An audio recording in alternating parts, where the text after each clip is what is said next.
from that intersection, following the path, we passed through the town of Rawhide,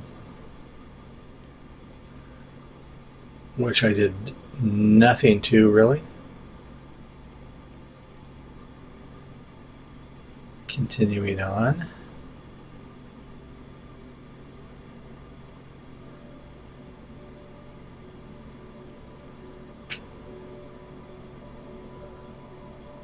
To the town of Biblios. Also, didn't do anything except to build this little minecart station.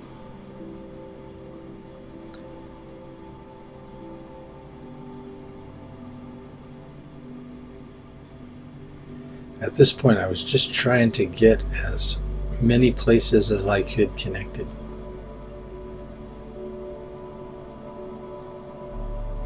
This tower out in the middle of nowhere is the location, as you might guess from the motif, of the only stronghold I ever found. The only time I ever got to the end in this game.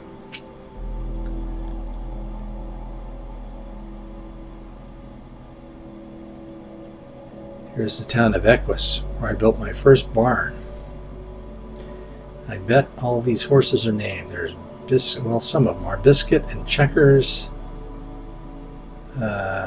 Windy, Gabriel, Sonic, another Windy, and Maple. And there's a little house over here. I just connected two existing huts together.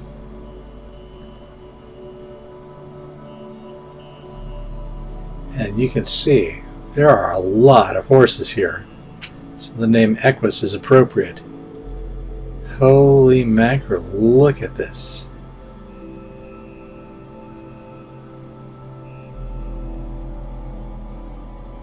And that's the end of the minecart line here. Let's head back to where we were. Here we are at the intersection outside the town of Darkwold. Notice I had not yet gotten the idea that maybe things should be designed to look good, but I did have it lit up.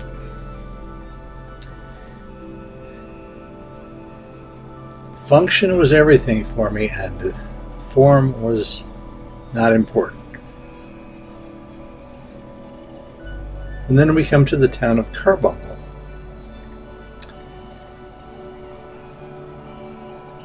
where the villagers like to climb the trees.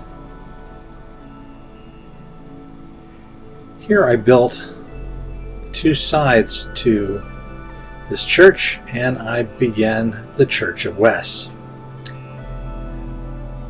Down here we've got our minecart station.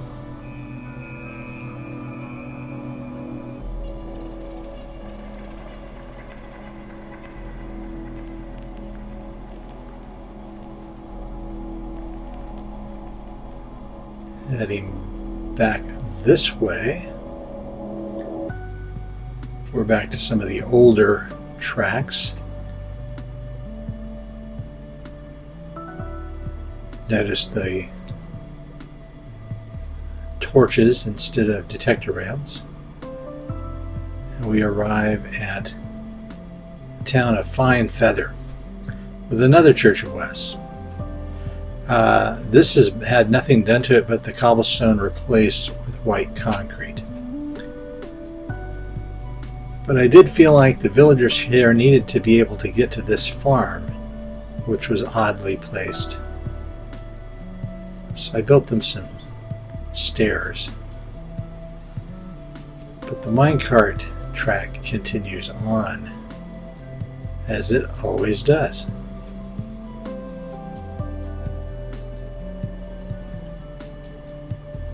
Through Lake Town.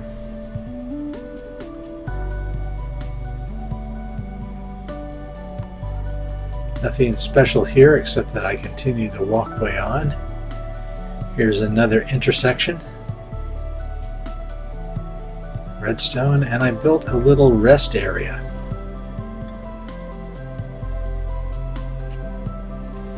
with a take something, leave something chest.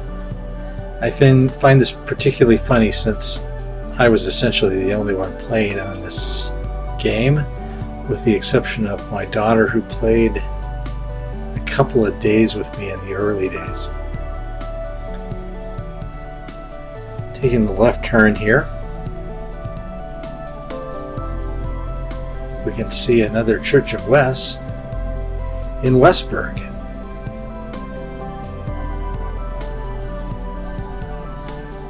Here we have some oddly built block houses. I was trying to increase the population, and apparently it worked. And we have a roller coaster. The only roller coaster I built in this world, and it does work pretty good. Not particularly fancy or great. I built the top of this little hut into a tower, and the church actually has pews inside, and the minecart track goes right through it.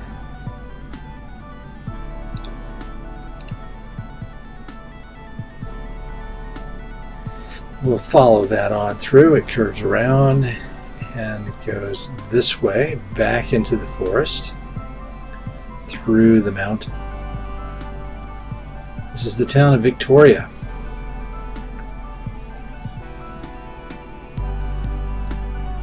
Here's another Church of Wes. There's a building down here, a butcher shop that I added onto. This was before waterlogging of walls.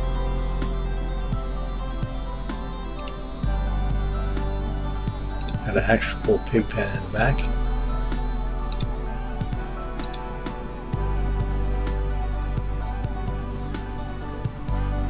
That's the end of the minecart trail. I did go through this place and replace all the roads with cobblestone. Here we are at the rest area and intersection, and following this pathway takes us somewhere else. And there's another church. And here we are in the village of Green Valley, where we not only have some roads, but we have my first attempts at street lamps.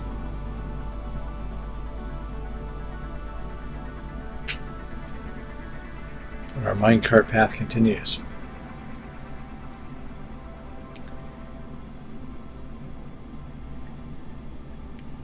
It may seem like we're just seeing more of the same, and to a degree that's true, but I was all about the exploring at the time. And we reached the town of Roma. Again, streets have been replaced with cobblestone. Very little else has been done. I spent my time building roads. And so we've got all these churches in this part of the world. And over here must be where the Pope is, because here's a very large Church of Wes.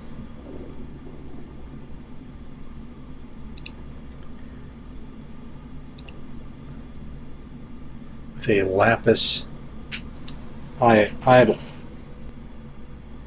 Notice you actually have to walk from the depot to this town.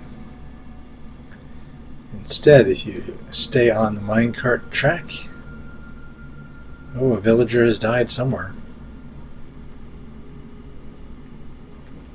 Could literally be anywhere in the dozens of villages.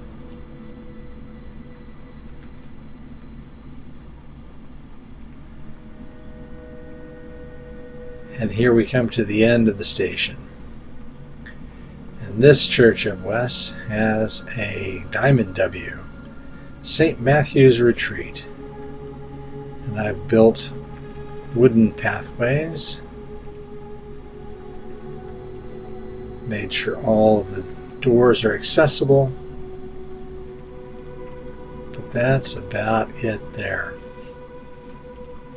If we start back at the homestead, and instead of going this way north to Hamburg, we instead follow this road to the south and west, we'll come across some things that are completely different from what we've seen before, including this giant flag and the royal W on the side of the mountain.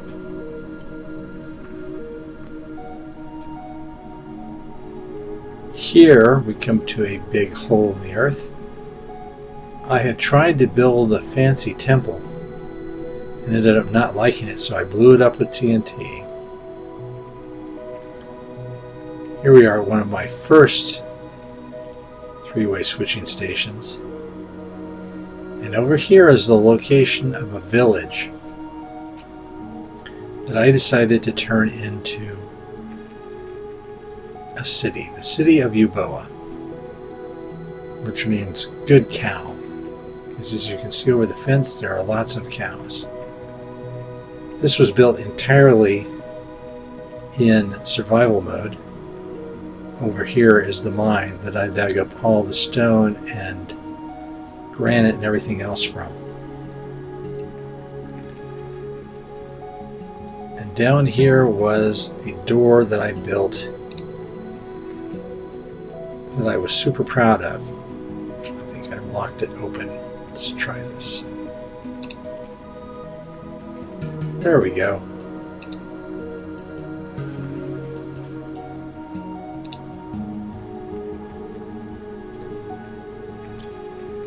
I redesigned everything. I built rooftop gardens, and I built apartment buildings because back then the number of doors indicated how many villagers you would get. And I built supersize apartment buildings. Later I came along and added beds. Much later I built this temple. This I was doing cheaty and creative mode. And later, of course, after the Village of Pillage update, I put in those stations for priests. And over here, there's another portal that was never synced right. And over here is another house I designed in creative mode.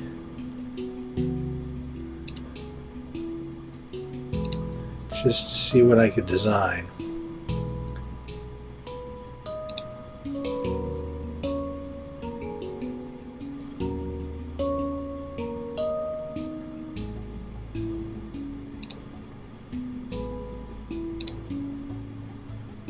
And back here,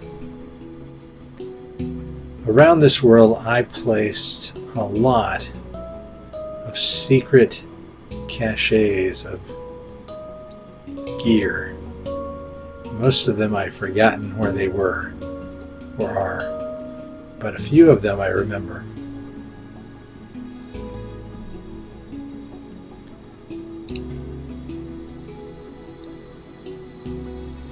Placement diamond armor, weapons, some potions, some food. No magical books though, I don't know why. I got them in my fishing farm. Should have put them in there.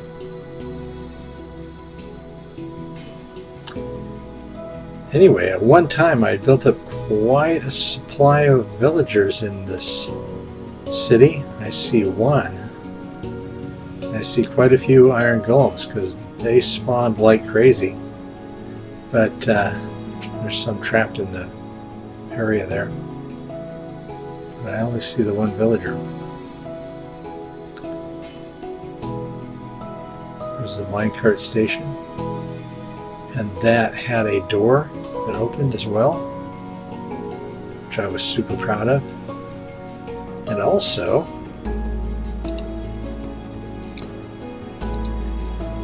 there was a secret underground minecart passage.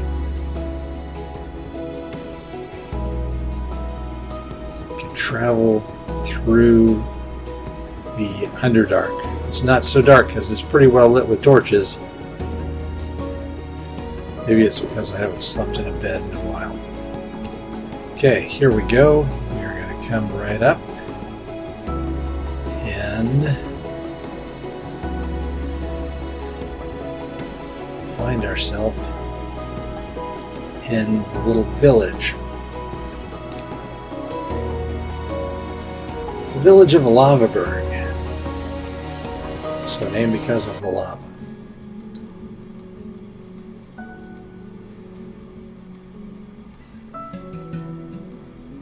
Here's the single house that I built in this village at the end of this minecart track. Following it this direction,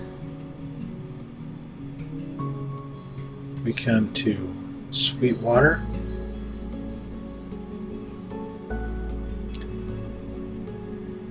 And that's the end of that path. In the other direction, you have to walk rather than take a minecart path, but if you go this way, you will come to Via Cacon, which means Pig Town. Because as you can see, there are lots of pigs in the area, and I fenced them in and bred even more pigs. Unfortunately, completely fencing the area in doesn't help if you don't light the interior up, which I didn't do. Minecart track went around the outside so that it wasn't an opening. There's the walkway to Lavaberg and Sweetwater. And in this direction, we've got another walled town, Sunset Canyon. It is called Sunset Canyon because it is the farthest west that this path goes.